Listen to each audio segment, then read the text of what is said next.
Welcome to the Two Blokes Chatting radio show on 94.7 The Pulse. Music, interviews, news, and, well, Two Blokes Chatting. Now, here are the two blokes. Great friend of this show, been on often, and we always enjoy having him on because he's informative, he's interesting, he's open, he's honest. Brendan Forssman, coach of the Winchelsea Football Club, good morning to you. G'day Rob, how you going, mate? Good to have you aboard, and I guess that's not what he said about you before we went to air, by the way, Brendan. Hi, it's Neil. No, that's not true. It's not true. You are an unashamed footy nut, and I'm guessing at this particular stage you would be climbing up the walls. How are you coping? Actually, it's not too bad because I'm still working, so we're actually getting smashed pretty hard at work. So it's been nice in that regard that I've had something to do during the day. But yeah, we're obviously, like everybody else around the district, we're keeping in touch with all the boys through Facebook and messenger groups and things like that, and just doing as best we can. Brendan, it's interesting you say that about your work, and you don't need to go into the detail of it if you don't wish to, but it's always nice to find out that some people are not doing anything because their businesses or jobs have been closed, but I'm getting the feedback of it in other areas. Not only are things open for business, but as you said, we are getting smashed. Just what sort of, if you're happy to open up about what sort of industry you're in, and why do you think you're under more pressure? Yeah, of course, Rob. I'm a self-employed courier, subcontractor for toll transport. I do a set area each day, sort of Belmont Heighton, Grovedale, Warren Ponds, Marshall. And I think basically because people are doing the right thing and staying at home and not going out, but there's a lot more online shopping going on. So, yeah, my deliveries have certainly gone up, 20 or 30%. We're probably doing higher numbers now than what we were at Christmas time. Because I have been setting up some stuff at home so I can work from home, and I reckon I've been to the post office where I get a lot of the stuff delivered to 9 out of 10 days in the last 2 weeks to pick up, and not to pick up letters, like to pick up bits and pieces. So I suspect that's pretty consistent across the board for people who are working from home. Yeah, it is, and I think, like I said, I do a lot of residential area in my run, so that's probably why it's picked up, whereas some of the other guys who do a lot of business sort of areas have gone down a little bit. So, it ebbs and flows in that sort of regard, but yeah, it's nice to still be just being able to go to work every day. There seems to be a bit of a rush on the garden supply places at the moment too, so people that are home bored are probably doing that job in the front yard, backyard that they haven't done for a while, so that's another area that's definitely picked up. Getting some brownie points before footy gets back. Very much indeed. Oh, that wouldn't happen, surely. So what about the footy that's being provided on Foxtel, if you have it, or the Channel 7 Footy Vault, which watched a bit of a game last night? Are you getting a fix through that? To be honest, Rob, I watch it very occasionally, that sort of stuff. So, yeah. But like I said, I've been sort of doing 11, 12-hour days at work. So by the time I get home and head out for my daily walk with the lovely wife, then there's not much time left in the rest of the day. I'm usually a little bit knackered and ready for bed. It's not long after that. It's a technical medical expression, Rob, in case you're wondering. Knackered. It's aligned with heavily fatigued. Yes, it is. Yeah, that's it. Now, Brendan, I was having a conversation with my very dear friend Wayne Skippy Carroll, who's a sponsor of this wonderful radio program. We were chatting last night about if the green light did come and we would get a day to start local footy. You're a very experienced local footy coach. How long would you need on the track to seriously get your guys ready to play a game of footy? I would have thought 2 weeks.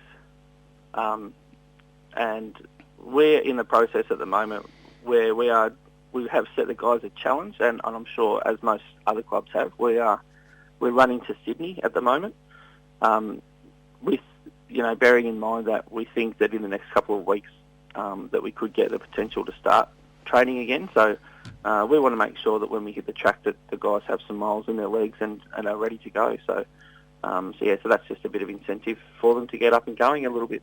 So is the 2 weeks because you want to make sure that everyone's at an acceptable level of fitness, or is it about reconnecting and making sure that game plans are in people's heads and that kind of stuff as well?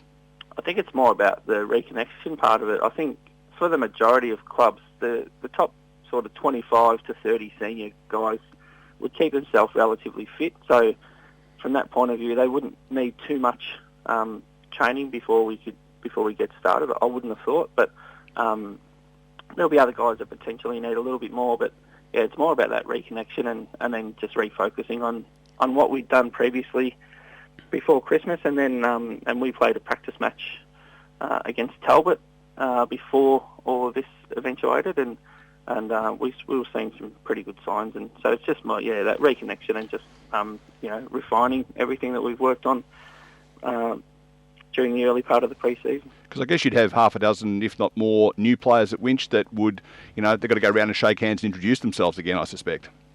Most of our guys had trained a fair bit, all our new players as well. We had a couple of guys who came on a little bit later who are still relatively new to the boys and what we try and do and how we try and play. But for the most part, most of the guys are already there doing a fair bit of stuff. I might as well do this very quickly because one of the, I suppose you'd call him a part of the program here, does the footy calls for the GDFL on Saturday. Grubby Cations did want to ask me if you have a fellow named Brad McKenzie back in the house. Yeah, we do. And Brad and I go way back. He played at Grovedale for a couple of years when he was about 18 or 19, and he helped me coach the under-16s there. One of the best blokes I've ever met inside and outside of footy, and it's great to have him back in the Winchelsea colours. As you know, Rob, he played a couple of years at Winchelsea along the way as well. He'll add to our running power out of defence, and he's a good communicator, and he'll help set us up behind the footy as well. Now, the other thing that's interesting about this delayed, fragmented start is, as a coach, you'd probably need to be understanding that, and all coaches will be the same, that the footy is going to be pretty sloppy early on. It'd be impossible to think that 2 weeks training from this hiatus would mean that it'd be slick and open and free-flowing without mistakes. It's going to be a bit tough early. Are you prepared to be able to grit the teeth through that? Absolutely. I think this will probably be, I would think, the most physical season that we've had, considering there's potentially only 11 games. So everybody will be going hell for leather early on, and like you say, the first 3 or 4 rounds probably won't come down to a skill-based thing. It'll come down to an effort-based thing, and then after maybe 3 or 4 weeks, you'll kind of see where you're sitting in the pecking order, and then potentially a few teams, might sort of drop away a little bit, but I think it'll be really physical in the early rounds if we get up and going. So hypothetical one, because we don't know the answer, you don't know the answer either, but let's kick it around. Does something like what we've gone through bring the teams closer together or further apart? Does it spread out the not-so-goods from the goods, or do you reckon it's going to bring everyone a bit closer together in terms of their standard of footy? In terms of the standard, I think our competition's really close already, and it will continue to go that way, I think. Like we've seen what Corio are doing. Darren Bennett's doing a great job out there, and they've recruited some really good guys. And I just think the gap between first and last has really diminished in the last 3 or 4 years, and I think that'll continue. It's a really even spread across, potentially at the moment the top 8, 9, 10 teams. So, and like I said, the other teams at the bottom are definitely, getting stronger and stronger all the time as well. So, I think in that regard, our competition is probably the most even competition in Geelong. You talked about preparing for a date. Are you just going on gut feel as to when that might be, watching the news, getting information from health experts, or is there a connection with the football authorities that are giving you some optimism that there may be a day? The Pres, Daniel Gretzky, is in constant communication with Nev Whitley, obviously. We don't know a date. I would assume that we wouldn't start before the AFL starts. So if they're talking late June, early July, I think that's our best case scenario as well. And if it's the start of July, then potentially that pushes back the season till almost the end of October. So then you've got to work things around with the local cricket authorities and things like that to make sure that that's all feasible. So it's more just a gut feel on that potential date, that starting date. But the other part of it is that the playing side of it's really easy to organise. But for the clubs, it's whether or not you can have, 150 or 180 people in for a meal on a Thursday night, whether you can open your bar and your canteen and things on game day. Because if you can't generate revenue, then you're not going to be. It's going to be a waste of time playing anyway. So, so that'll be more the sticking point that the clubs are really focusing on. I would suggest. I want to put to you an unusual scenario of winding the clock back to many years ago when I played senior footy, where people actually had full-time jobs, lived in the town, loved the place, come along, trained 2 nights a week. There was no money involved. No one played for money. Is it likely that the playing group would buy into that concept because they are aware that the clubs are unable to generate the finances that would normally pay the $60,000, $70,000, $80,000 salary cap, whatever it is? Yeah, absolutely they would. Yeah, there's already been that. That's already been floated by AFL Bar, and I think if we were to play an 11-game season, the GDFL cap gets cut in half, so it gets cut from $5,000 a week to $2,500 a week. So already the players are basically going to have to take a 50% pay cut. The other option is, there's, as I read Peter Riccardi say the other day, if a player comes, say, down from $300 to $150 a game, then he could potentially be earning more by working on a Saturday. So, if guys are in that situation in this current climate where they prefer to go and work and earn a bit more money, then obviously that's their choice, and we would back them 100%. But I would think for the most part that all the players now are really eager to just get out there. And to be honest, in our scenario, I've had 3 or 4 players already mention to me that they'd be happy to play for free just to get out there and get up and going. And that's only the players that have come forward and sent a message to say they're going a bit stir crazy and they're happy to just get out there.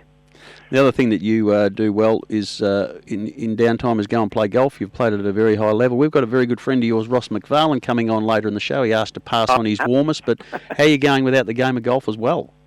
I to be honest, Rob, I haven't played much golf at all in the last probably 4 or 5 years.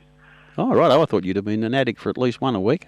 Nah, not since I sort of took up the main coaching role at Winch. So, the golf has certainly taken a back seat. But yeah, I played a lot with Rossi. He's a brilliant fella, a very funny man. So he's a funny man, all right. We're looking forward to getting a bit of that out of him at 10:40 this morning when he's coming on air. Brendan, thanks so much for your time. Really appreciate it. Good luck in your preparation, and we hope for the sake of footy across all 3 leagues. We don't know how juniors will go, but certainly at senior level that we have some footy maybe as quick as early to mid-July.